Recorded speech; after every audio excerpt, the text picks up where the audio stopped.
I used to think that balance was all about having everything in life feel as though it's in this sort of neutral place and to not live in polarity and have extremes. And what I've come to realise is that contrasts and extremes is what brings the balance, for me anyway.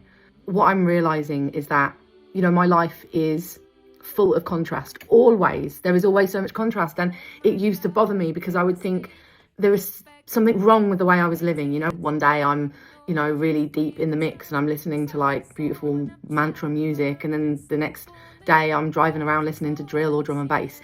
And I used to think that I needed to be at some kind of space where there wasn't so much contrast, and that it was wrong for me to have those extremes.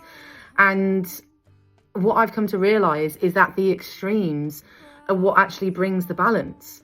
And it's actually how you hold the extremes of life and how you navigate it and your relationship to those things that actually brings the balance.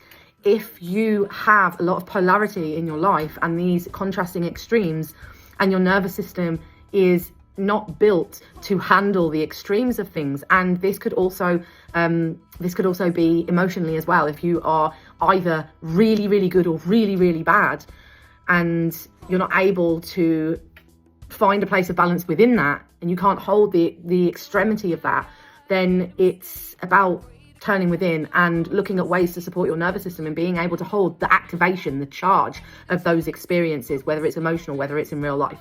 So long story short, what I'm realizing is that balance is your ability to hold the extremities of life, and that it's okay if your life is full of contrast and polarity and, you know, experiences that don't necessarily go together. And that's okay. You know, I'm a bit of a chameleon. I'm a bit of a shapeshifter, and my life is, I feel like I'm sometimes 1 foot in and 1 foot out of like this simulation that we live in, and that, you know, I do this really deep inner work and a lot of this spiritual work that I'm involved in that I'm not super active in speaking about. And then I've got this other side of my life that is rooted in, you know, a lot of where I've been. So it's really, what I'm seeing is that where I've been and where I'm going, there's a middle point in between that, and that's where I find the balance in knowing that there's always going to be a little bit of where I've been and a little bit of where I'm going, which is what creates the neutral place of which I hold all of the extreme experiences in.